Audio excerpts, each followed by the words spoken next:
주님의 말씀 앞에 섭니다. 하나님 친히 우리에게 말씀하여 주옵소서. 하나님 말씀을 듣기를 소망합니다. 우리 안에 계신 성령 하나님, 주님께서 말씀하시는 것을 우리가 받아 누릴 수 있는 은혜를 허락하여 주시고 우리를 친히 주장하사 그 말씀을 듣고 또 나누고 이 예배하는 모든 시간들이 하나님께만 영광이 되는 시간이 되게 하여 주옵소서. 그렇게 우리를 인도하시고 우리에게 말씀하신 하나님을 찬양합니다. 친히 우리 가운데 임재하여 주옵소서. 감사함이 예수님의 이름으로 기도합니다. 아멘. 여러분 혹시 이불킥이라는 단어를 아십니까? 이불킥. 이불을 발로 차는 행위를 뜻하는 말인데요. 그때는 못 느꼈는데 밤에 이제 자려고 누웠더니 아까 말했던 그 실수가 생각이 나서 혼자 막 이불을 발로 차는 행위를 뜻합니다. 굉장히 부끄럽고 창피한 기억들이 떠오르는 거죠.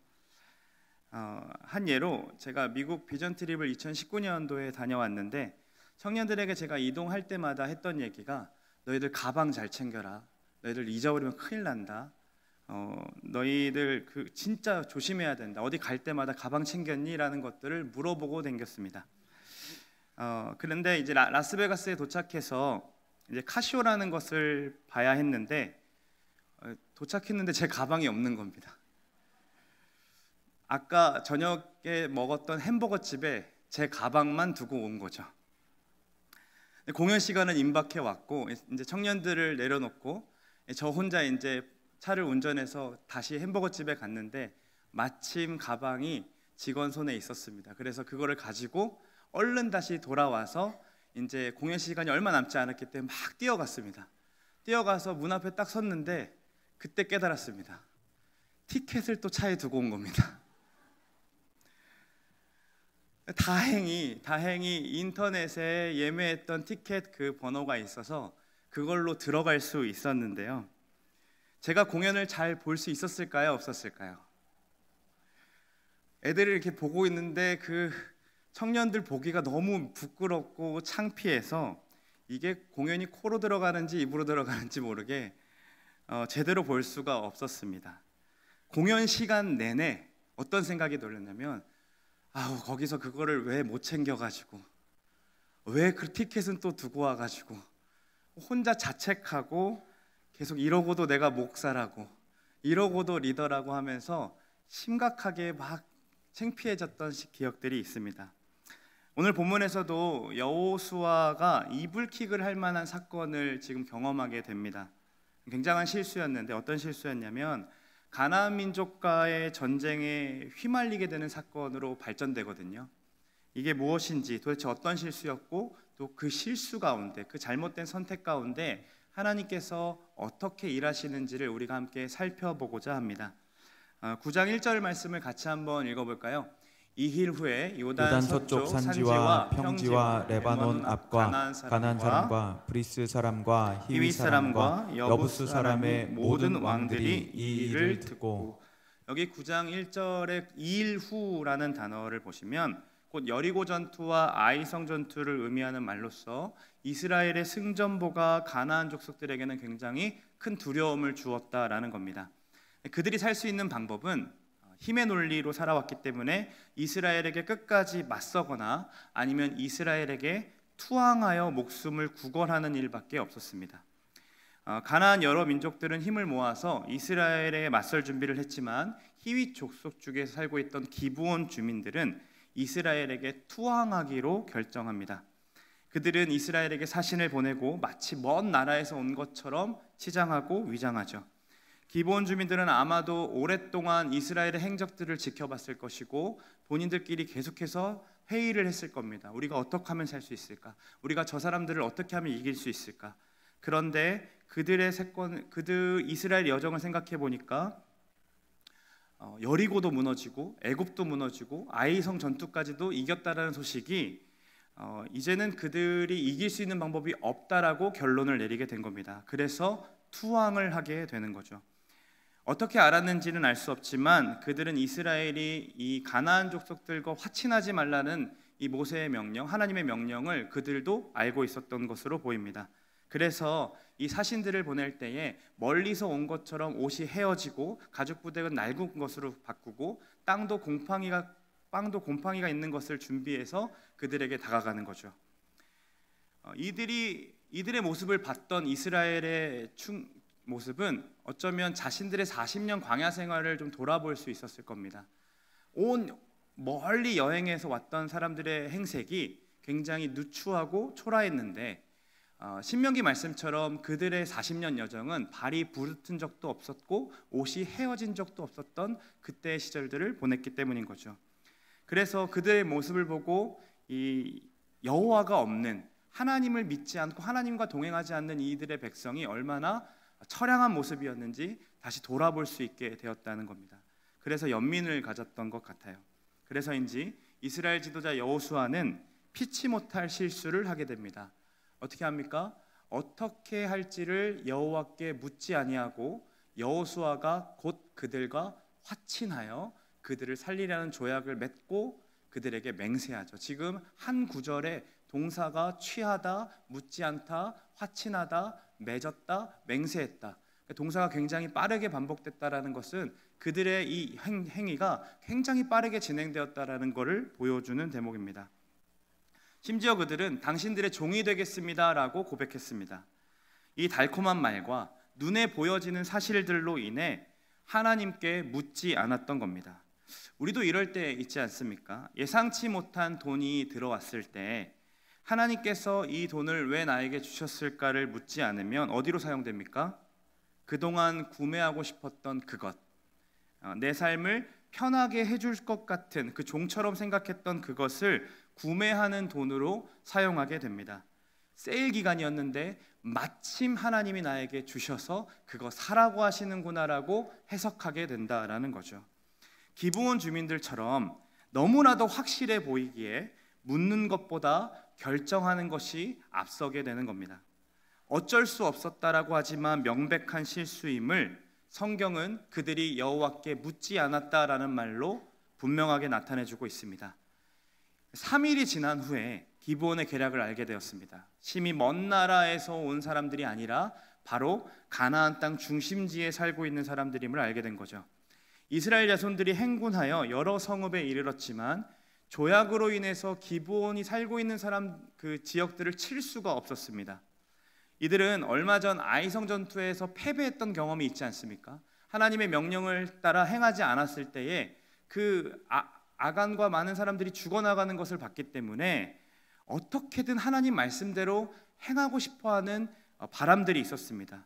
그렇게 하시면 지난번 아이성 때처럼 하나님의 진노가 자신들에게도 미칠 수 있다라는 것을 그들은 경험했기 때문인 거죠.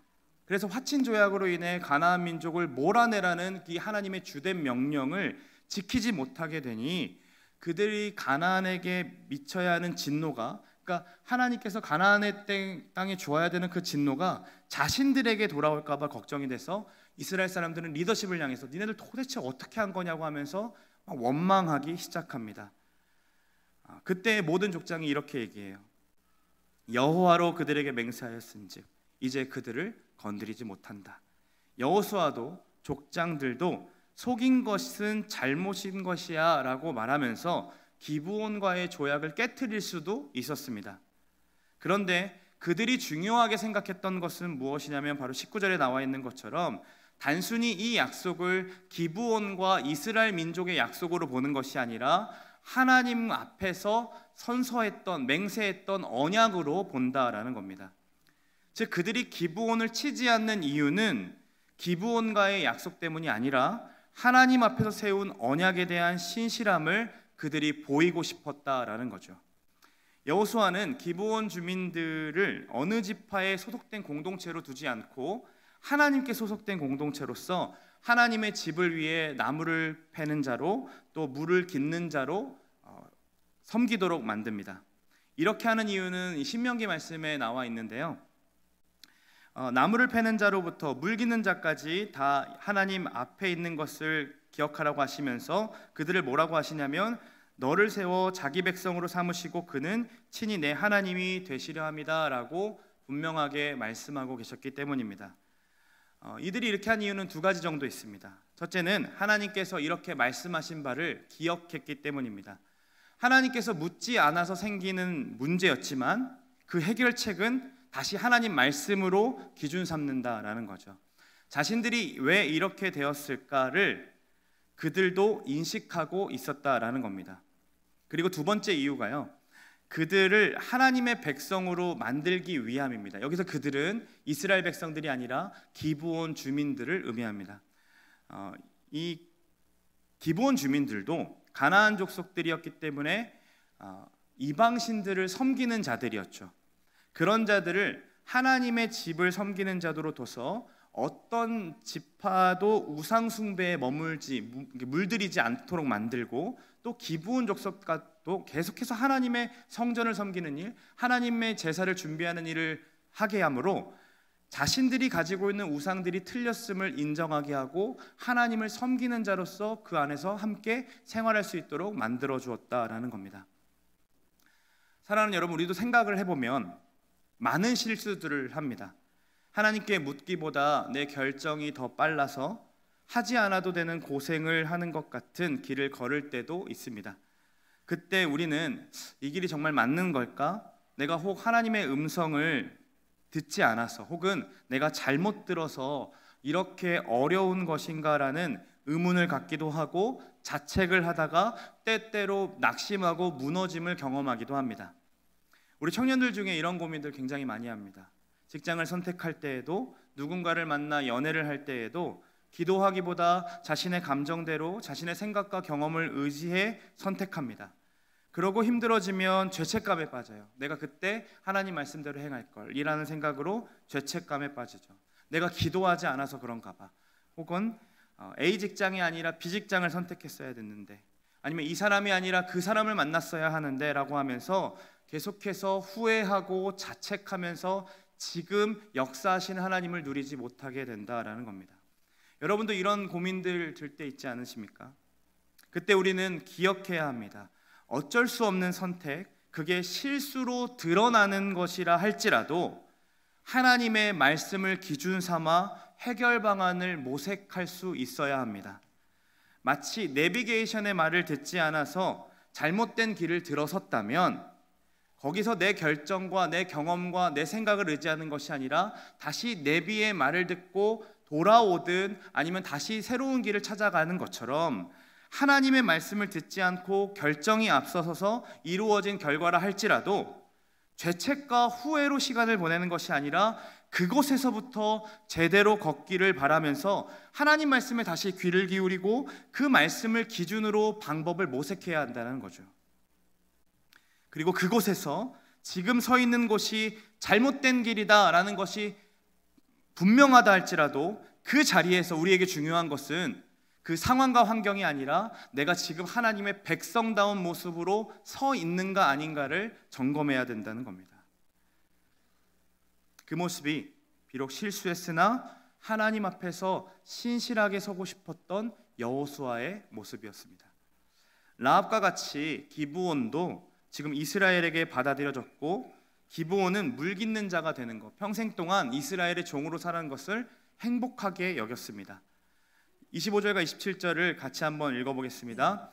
보소서, 이제 우리가 당신의 손에 있으니 당신의 의향에 좋고 옳은 대로 우리에게 행하소서 한지라. 그날에 여호수아가 그들을 여호와께서 택하신 곳에서 회중을 위하여 여호와의 제단을 위하여 나무를 패며 물을 깃는 자들을 삼았더니 오늘까지 이르니라. 이처럼 여호수아는 하나님의 말씀대로 기브온을 하나님의 제단을 섬기는 자로 삼고 함께 살기로 결정합니다. 그들도 하나님의 언약 아래 있는 백성으로 인정했다라는 거죠. 분명한 실수였고 아이성과 같은 진노가 임할 수 있는 위기였으나 하나님의 말씀대로 그래도 잘 해결했던 것 같습니다. 그런데 더 큰 사건이 오기 전까지는 그래 보인다라는 거죠. 우리도 우리의 인생 속에서 하나님 말씀대로 잘 해결했다. 내가 그때는 실수했고 그때는 내가 정말로 어려웠지만 그래도 하나님 말씀대로 잘 해결했다라는 것을 생각할 때가 있습니다. 그러나 그렇게 살다가 더 큰 문제가 다가와서 내 힘으로 어떻게 할 수 없는 문제에 도드르게 되면 또다시 우리는 무엇을 생각합니까? 그때 그랬으면 안 됐는데, 그때 거기 갔으면 안 됐는데라고 또다시 후회하고 자책하게 된다는 거죠.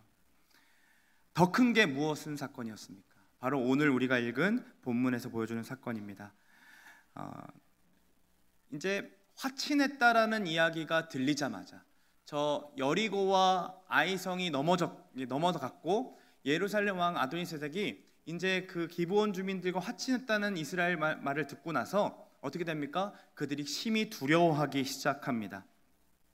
이 요단 골짜기로부터 예루살렘 바로 북쪽 산지까지 지금 지배되었다라는 이야기가 바로 여리고와 아이성이 다 함락되었다는 얘기고, 그리고 기브온 주민이 어디에 위치해 있냐면 이 가나안 북쪽과 남쪽을 경계짓는 이 중앙 지역에 있었기 때문에 이 기브온 주민이 이스라엘에게 넘어갔다라는 얘기는 이제 예루살렘은 북쪽의 가나안 사람들과 화친할 함께 이렇게 싸울 수 없다라는 얘기입니다. 그래서 예루살렘 왕이 누구를 모으냐면 남쪽에 살고 있는 이 가나안 민족들을 모으기 시작합니다. 그래서 5개의 나라가 연합해서 함께 싸우자라고 하는 거죠. 그런데 이 함께 싸울 때 이스라엘을 치는 것이 아니라 기브온을 치러 갑니다. 그러면 기브온이 치러 갔을 때에 여호수아가 취할 수 있는 방법이 2가지 정도 있습니다. 지금 기브온이 쳐들어왔다라는 것을 듣고 기브온 사람들은 즉시 이스라엘에게 보내서 너희들 우리와 화친했으니 우리를 도와달라라고 요청합니다. 자, 이럴 때 분명한 위기이긴 하지만 하나님이 주신 기회구나, 그래 우리가 실수로 우리가 속임당해서 지금 넘어간 건데 하나님이 확실히 우리 안에 기브온 민족이 사는 것을 원하지 않으시는구나, 그러면 그들이 스스로 자멸하게 내버려 둘 수 있는 방법이 지금 나타나진 겁니다. 왜냐하면 5개 나라와 기브온이 왔을 때 도움을 청하라고 했지만 무시해버리거나 그냥 답하지 않을 수도 있었습니다. 또한 알았어 갈게 라고 하면서 천천히 그들이 망할 때까지 천천히 올라가도 되었던 거죠. 그런데 여호수아가 어떻게 하는지 7절 말씀을 같이 한번 읽어보겠습니다. 함께 있습니다. 여호수아가 모든 군사와 용사와 더불어 길갈에 올라가니라. 어떤 고민도 하지 않습니다. 그는 군사와 용사들을 데리고 기브온을 구하기 위해 올라갑니다. 여호수아는 인간적인 신뢰도 때문에 간 것도 아닙니다. 자신의 실수로 인해 책임을 지고자 했던 그 책임감 때문에 간 것도 아니었습니다. 그가 고민 없이 기브온을 도와주러 올라갔던 이유는 기브온과의 약속이 하나님 앞에서 행했던 약속이었고 그분의 이름을 걸고 맹세했던 거기 때문에 그 언약 앞에 신실하고 싶어서 올라갔던 겁니다. 생각해보면 이 전쟁은 여리고 전투처럼 하나님께서 이렇게 오셔가지고 너희들 승리할 거야 하거나 아이성처럼 전투의 전략을 알려주시러 말씀하시는 것이 없습니다. 지금까지 우리가 계속 봐왔던 9장에서 10장 이 사건이 일어날 때까지 하나님이 나타나셔서 질책하시거나 책망하시거나 이렇게 하라는 조언을 하시지 않고 있다라는 거죠. 그렇다면 이 얘기는 승리가 보장된 싸움이 아니었다라는 거예요. 더욱이 묻지 않고 기드온을 받아들였다라는 그 자신들의 실수와 자책감과 죄책감이 있기 때문에 우리가 이 전투에 나가게 되면 아이성과 1차 전투에서 패배한 것처럼 우리도 죽을 수도 있겠다라는 그 결과가 보여질 수 있는 그 가능성이 있는 전쟁이었습니다. 그런데 자신 스스로 생각하지 않습니다.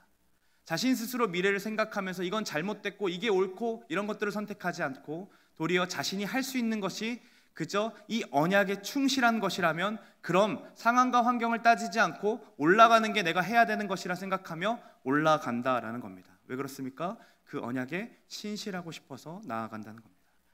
마치 하나님께서는 여호수아를 응원하시듯 그때서야 나타나셔서 이렇게 여호수아에게 말씀하십니다. 같이 한번 읽어볼까요? 그때 여호와께서 여호수아에게 이르시되 두려워하지 말라. 내가 그들을 내 손에 넘겨 주었으니 그들 중에서 한 사람도 너를 당할 자 없으리라 하신지라. 우리가 잘못된 선택을 하게 되면 하나님이 우리를 보시면서 야 그때 그건 아니었었지. 왜 거기서 그 남자를 만나? 왜 거기서 그 사람을 만났어? 왜 거기서 그 직장을 선택해? 왜 거기서 이 교회를 선택해? 라고 하면서 막 화를 내시거나 잘못을 질책할 것처럼 보여지지만 우리 하나님께서는 분명한 실수였고 그 실수가 지금 민족의 어려움을 당면하게 만드는 실수였음에도 불구하고 여호수아에게 뭐라고 말씀하시냐면 두려워하지 마. 내가 넘겨주었고 너와 함께 할 거야 라고 얘기하신다는 거예요. 마치 이런 얘기 같아요. 실수한 것에 매달리지 마. 이전의 선택에 후회하지 않아도 돼. 너와 함께하고 있는 나를 기억해. 그러니 두려워하지 마. 내가 너에게 준 땅이야. 너가 이 사실을 믿는다면 저들 중에 한 사람도 너에게 당할 자가 없을 거야. 보세요 여러분, 우리 하나님은 침묵하시는 것 같아도 일하고 계시고, 실패와 실수가 분명한 자리라도 그로 생긴 문제도 어떻게 바꾸십니까? 기회로 바꾸시는 분이라는 거예요. 5번 전쟁해야 남부 지역을 차지할 수 있었습니다. 그런데 하나님이 이것을 기회로 바꾸셔서 어떻게 합니까? 단 한 번의 전쟁으로 5 나라를 차지할 수 있게 만드십니다. 여호수아는요, 밤새도록 올라갑니다. 거침없이 올라가서 싸웁니다. 그런데 그 싸움의 주체를 누구라고 얘기하고 있냐면 10절 말씀을 같이 한번 읽어봅니다. 여호와께서 그들을 이스라엘 앞에서 패하시게 하심으로. 여러분, 누가 이 싸움을 주도하십니까? 여호와 하나님이십니다. 여호수아는 무엇을 했습니까? 그는 그저 하나님의 언약에 신실하고 싶어서 나아간 것뿐이었습니다. 그저 하나님 백성답게 하나님 말씀대로 행하고 싶어서 그 자리를 차고 나아갔던 겁니다. 그때에 하나님이 문제를 기회로 바꾸시고 기회를 통해 친히 하나님께서 역사하신다라는 거죠. 사랑하는 여러분, 이전의 것을 돌아보면서 후회하고 있으시다면 지금 우리와 함께하고 계시는 하나님을 바라보시기를 간절히 소망합니다. 그분이 응답하시지 않는 것 같고 침묵하지 않는 것 같다 할지라도 그분의 백성답게 그분의 말씀을 기준 삼아 한 걸음 한 걸음 걸어가는 우리가 되기를 소망합니다. 비록 보이지 않는 것 같아도, 하나님께서 지금 침묵하시는 것 같아도 하나님은 당신의 백성인 우리들을 포기하지 아니하시는 분이십니다. 분명히 내 실수가 맞고 그것 때문에 실패의 결과로 나타난 위기라 할지라도 그분은 반드시 하나님의 뜻에 맞게 기회로 바꾸시는 하나님이십니다. 또한 그분은 기회로 바꾸실 뿐만 아니라 친히 역사하셔서 우리의 믿음의 한계와 능력의 한계를 넘어서서 당신께서 친히 우리의 대적들을 타파하신다라는 겁니다. 11절 말씀을 보시면 하나님께서 우박을 내리셔서 그들을 죽이기 시작하는데 마치 저 뒤에서 스나이퍼가, 저격수가 뒤에서 사격을 하듯이 도망가는 자들 머리 위로 우박을 막 떨어뜨립니다. 그 중에는 함께 쫓고 있는 이스라엘 백성들도 있었을 터인데 가나안 민족의 머리에만 우박이 막 떨어뜨리는 거죠. 이게 얼마나 놀라운 역사입니까? 11절 말씀을 같이 한번 읽어볼까요? 이스라엘 자손의 칼에 죽은 자보다 우박에 죽은 자가 더 많았더라. 여러분, 하나님의 일하시는 스케일은 이거 우리가 생각하는 것 이상입니다. 우연하게 우박을 떨쳐가지고 가나안도 죽고 이스라엘도 죽었는데 가나안이 더 많이 죽었다라고 얘기하는 게 아니라 이스라엘 백성은 아무도 상하지 않고 가나안 민족만 하나님께서 죽이셨는데 이스라엘 자손의 칼에 죽은 것보다 하나님께서 죽인 자가 훨씬 더 많으셨다라는 겁니다. 하나님이 함께 하심을 믿으신다면 우리가 해야 하는 건 부르신 이 자리에서 묵묵하게 맡겨진 싸움을 감당하는 겁니다. 그렇게 그 싸움을 감당할 때에 하나님은 우리의 역량도 잘 아시고 우리의 능력의 한계도 잘 아셔서 우리가 할 수 없는 부분까지 친히 일하시는 분임을 가르쳐 주십니다. 그렇게 일하셔서 믿음의 싸움을 계속해서 할 수 있도록 응원하신다라는 거죠. 그 스케일을 아는 자라면 여러분 적당히 하지 않습니다. 대충 하지 않습니다. 하나님이 바라시는 스케일을 봤는데 어찌 이만하면 되겠지, 이 정도면 충분해라고 얘기할 수 있을까요? 하나님이 함께 하신다는 걸 믿는다라는 것은 그저 두려운 감정이 있었던 것을 사라지게 만드는 것을 넘어섭니다. 하나님의 일하심을 기대하며 내가 할 수 있는 한 최선을 다해 믿음의 싸움을 감당하는 것으로 나아가는 용기와 힘을 허락한다라는 거죠. 9장과 10장을 우리가 한번 쫙 읽어보시면 우리는 여호수아를 통해 하나님의 스케일을 알게 되고 또 여호수아가 어떻게 그것을 알고 믿음으로 반응하는지 어떤 삶이 이 믿음으로 사는 삶인지를 분명하게 나타내주고 있는데 오늘 한 가지만 살펴보는 것은 바로 이 끝장내는 삶입니다. 그는 하나님께서 한 사람도 너를 당할 자가 없어 라는 그 말씀을 그대로 믿었습니다. 그리고 하나님이 우박으로 지원하시는 것도 경험합니다. 그래서 그는 멈출 수가 없었습니다. 밤새도록 시작해서 강행군을 했습니다. 지금 산지를 올라온 거거든요. 강행군을 해왔지만, 그리고 해가 질 때까지 싸웠지만 거기서 충분하다고 말하지 않고 아직 대적들이 남아있기에 나는 더 싸워야 한다라는 것을 하나님 앞에 간구합니다. 그리고 담대하게 기도하는데 말도 안 되는 기도를 하죠. 뭐라고 합니까? 함께 12절 말씀을 읽어보겠습니다. 여호와께서 아모리 사람을 이스라엘 자손에게 넘겨주시던 날에 여호수아가 여호와께 아뢰어 이스라엘 목전에서 이르되 태양아 너는 기브온 위에 머무르라. 달아 너도 아엘론 골짜기에서 그리할지어다. 여러분 뭐라고 기도합니까? 태양아 멈춰, 달아 멈춰라 라고 소리치고 있습니다. 마치 우리 자녀들이 좀 더 놀고 싶으니까 왜 이렇게 밤은 빨리 오는 거야? 태양이 멈췄으면 좋겠어 라고 말하듯이 굉장히 유치한 기도처럼 들리지 않습니까? 그런데 이것은 해와 달을 주관하시는 하나님께 간구하는 기도였습니다. 하나님께서 그 기도를 다 들어주십니다. 14절 말씀도 한번 같이 읽어봅니다. 여호와께서 사람의 목소리를 들으신 이 같은 날에는 전에도 없었고 후에도 없었나니 이는 여호와께서 이스라엘을 위하여 싸우셨음이니라. 정말로 끝장내고 싶은 여호수아의 심정을 하나님도 알고 계시는 거죠. 한 사람도 너를 당할 자가 없다라는 말씀을 믿고 여호수아를 하나님께서 그런 여호수아를 하나님이 응원하시듯 그의 터무니없는 요구에 하나님은 들어주십니다. 그리고 그를 위하여 싸우십니다. 여러분 믿음으로 걸어가는 삶은 반드시 끝장을 보는 삶이어야만 합니다. 사랑하는 믿음의 동역자 여러분, 대충 신앙생활하는 것으로 만족하는 우리가 되지 않기를 소망합니다. 우리 주님은 우리를 택하셨을 때 끝장 보시기 원하시는 마음으로 택하셨지 대충 어느 정도의 위치의 신앙생활이면 충분하다는 생각으로 우리를 택하시지 않으셨습니다. 그 증거가 성경에 나와 있습니다. 같이 한 번 더 읽어보겠습니다. 우리가 다 하나님의 아들을 믿는 것과 아는 일에 하나가 되어 온전한 사람을 이루어 그리스도의 장성한 분량에 충만한 데까지 이르리니.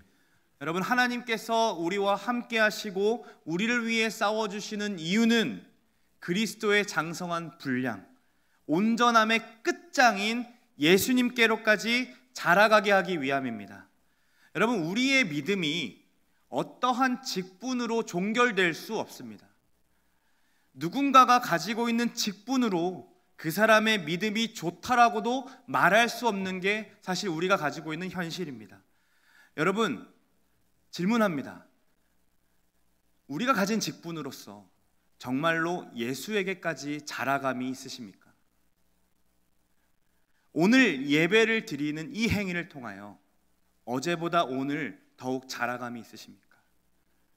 어제 우리가 함께 말씀을 보면서 그제 우리가 함께 기도를 하면서 어제보다 오늘 우리의 말과 행동 그리고 생각이 예수님을 닮아가고 계십니까?